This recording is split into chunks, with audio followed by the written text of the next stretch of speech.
kami, hidup kami bersyukur kepadamu Tuhan, sebab Engkau baik untuk selama-lamanya. Dan kami nyatakan, kecaplah dan lihatlah betapa baiknya Tuhan itu. Rasakan dan nikmati kasih setia Tuhan. Kecaplah dan lihatlah betapa baiknya Tuhan. Betapa baiknya Tuhan itu. Rasakan dan nikmati kasih setia Tuhan. Syukur bagimu Tuhan, segala hormat bagimu Tuhan, Allah yang mengasihiku, Allah yang memeliharaku. Syukur bagimu Tuhan, segala hormat bagimu Tuhan, Allah yang mengasihiku, Allah yang memeliharaku selamanya. Untuk selama-lamanya kasih-Mu ada bagi kami Tuhan.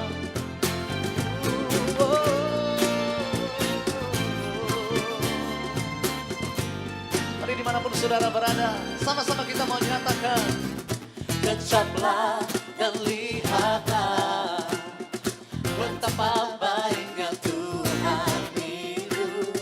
Rasakan dan nikmati kasih setia Tuhan. Syukur bagimu,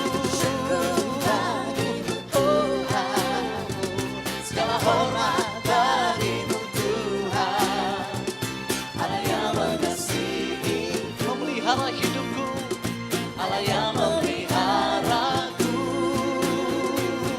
Syukur bagimu Tuhan, segala hormat bagimu Tuhan, Allah yang mengasihiku, Allah yang memeliharaku selamanya.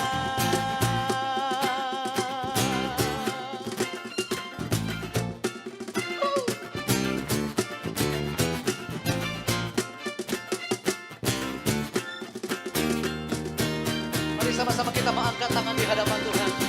Syukur bagimu Tuhan, segala hormat bagimu Tuhan, Allah yang mengasihiku, memelihara hidupku, Allah yang memeliharaku. Syukur bagimu Tuhan, syukur bagimu Tuhan, segala hormat bagimu Tuhan. Amin.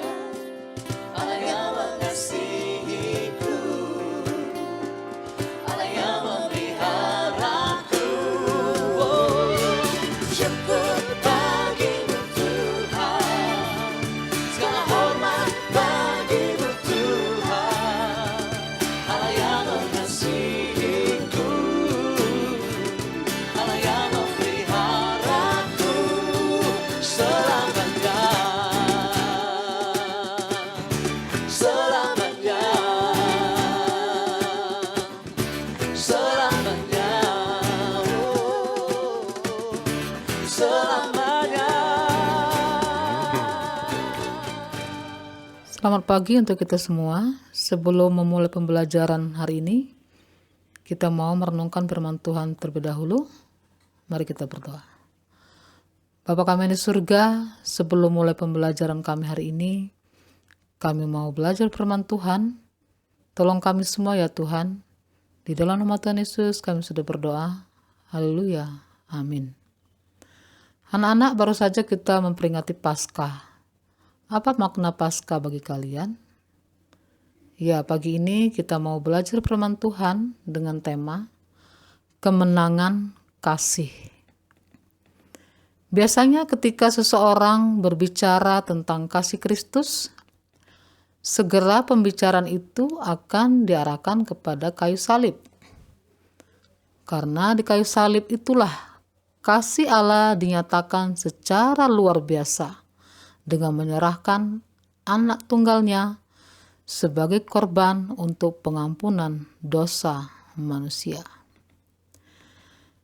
Di kayu salib itu pun Anak Allah karena kasih-Nya rela tunduk dan taat kepada kehendak Bapa untuk menumpahkan darah, memecahkan tubuh, dan menyerahkan nyawanya demi keselamatan manusia. Kasih Kristus di kayu salib dikatakan sebagai kasih terbesar sepanjang sejarah. Korban termahal, darah Sang Anak Allah, dicurahkan bukan untuk sosok yang pantas menerimanya, melainkan untuk mereka yang justru telah menyebabkan Tuhan harus disalibkan. Seperti yang Paulus katakan, Dia telah mati bagi kita ketika kita masih hidup di dalam dosa, tidak peduli dengan Dia, bahkan masih seteru, melawan dan memberontak terhadapnya. Roma 5 ayat 6-10. Paulus juga berkata, untuk orang yang baik mungkin ada orang yang rela mati. Untuk orang yang benar ada saja yang rela berkorban. Tetapi untuk orang jahat, pembunuh, pemerkosa, perampok, pembuat keonaran, dan berbagai penderitaan untuk manusia, siapakah yang rela mati? Karena itu, Kristus rela mati untuk mereka yang bahkan menyalibkan dan membunuh Dia. Bagi banyak orang, salib adalah bukti kasih yang sejati, terbesar dan termulia. Namun, apakah kasih di kayu salib efektif untuk menyelamatkan manusia? Bukankah banyak orang yang mengatakan bahwa kayu salib adalah kebodohan? Apa gunanya mati seperti itu? Bagaimana mungkin kematian seperti itu membawa faedah bagi orang yang dikasihinya? Bukankah kematian di kayu salib adalah kekalahan? Paulus menjelaskan dalam 1 Korintus 1 ayat 18-25 bahwa bagi manusia berdosa, kayu salib adalah kebodohan. Bagi orang Yahudi maupun bukan Yahudi, kayu salib bukan hal yang pantas diperhitungkan. Orang Yahudi mencari tanda, mereka mencari Mesias yang gagah perkasa, pahlawan yang akan berjuang untuk mengalahkan dan mengusir penjajah Romawi dari tanah mereka. Mesias yang lemah lembut bukanlah figur yang tepat untuk menjadi juru selamat mereka. Mereka tidak butuh Mesias seperti itu. Bagi orang bukan Yahudi yang diwakili oleh kaum intelektual dari Yunani, salib adalah kebodohan karena tidak masuk akal. Mereka mencari hikmat manusia yang berpusat pada akal budi atau filsafat yang menjelaskan segala sesuatu. Mereka tidak bisa menerima alasan yang sederhana, yaitu karena kasih Allah mengutus anaknya untuk mati menebus dosa. Bagi mereka, keselamatan adalah masalah pengetahuan hikmat yang hanya didapat melalui pemikiran mendalam yang filosofis, mengenal arti dan hakikat kehidupan. Bagi manusia masa kini yang berpikiran praktis dan pragmatis, kasih kayu salib paling efektif hanya menggugah perasaan seseorang yang kepadanya kasih itu ditujukan. Yesus mati untuk orang berdosa.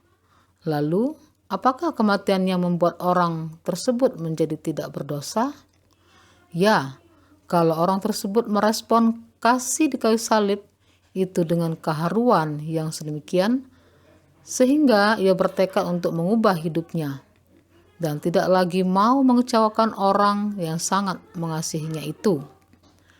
Kasih seperti itu efektif hanya sebatas menggugah orang yang dikasihinya untuk berubah, tetapi belum tentu efektif untuk perubahan sejati atau permanen. Dongeng seperti ini mungkin membuat pemahaman di atas menjadi lebih jelas. Keluarga kata yang terdiri dari ibu dan anak tinggal di tepi sungai. Jika hujan deras, airnya meluap menggenangi batas bantaran sungai tersebut. Ibu kata itu sangat mengasihi anaknya. Ia selalu menasihati anaknya untuk kebaikannya. Namun, anak kata itu sangat nakal dan selalu membantah perkataan sang ibu. Kalau si ibu menyuruh anaknya untuk tidak bermain di pinggir sungai, anak itu sengaja bermain di sana. Akhirnya, si ibu sakit keras dan menjelang mati, ia memanggil anaknya. Pesan terakhir ibu tersebut adalah agar saat ia mati, anaknya mengubur jenazahnya di tepi sungai itu. Ibu itu sengaja berbuat demikian karena ia tahu anaknya akan melakukan hal yang berlawanan dengan pesannya. Namun, anak itu sangat terharu dan menyesal karena selama ibunya hidup, ia tidak pernah mematuhi nasihatnya. Maka ia bertekad kali ini, ia akan mendengarkan perintah ibunya. Maka ia pun menguburkan ibunya di tepi sungai. Kita patut bersyukur kepada Tuhan sebab kasih Kristus di kayu salib efektif. Bukan semata-mata menggugah kasih orang kepadanya, tetapi efektif dalam mengampuni dosa dan memberikan hidup kekal untuk setiap orang yang percaya pada karya kayu salibnya. Apa bukti keefektifan kasih kayu salib? Kebangkitan Kristus menjadi buktinya. Di kayu salib, Kristus mati untuk menebus dosa. Kebangkitannya membuktikan dosa sudah dikalahkan. Di kayu salib, Kristus mati agar orang percaya beroleh hidup kekal. Kebangkitannya membuktikan kuasa maut sudah dikalahkan.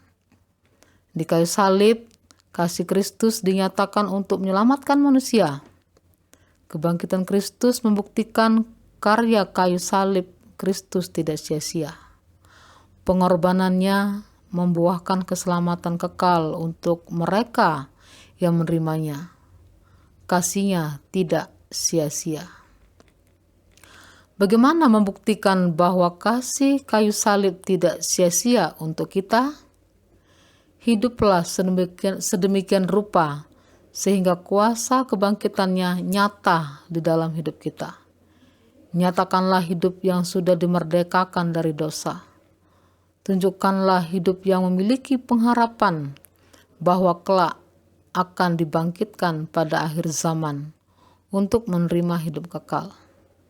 Praktekkan kasih kepada sesama secara nyata dan konkret, maka Tuhan tidak malu menyebut kita anak-anaknya dan kita tidak malu menyatakan Kristus kepada orang lain.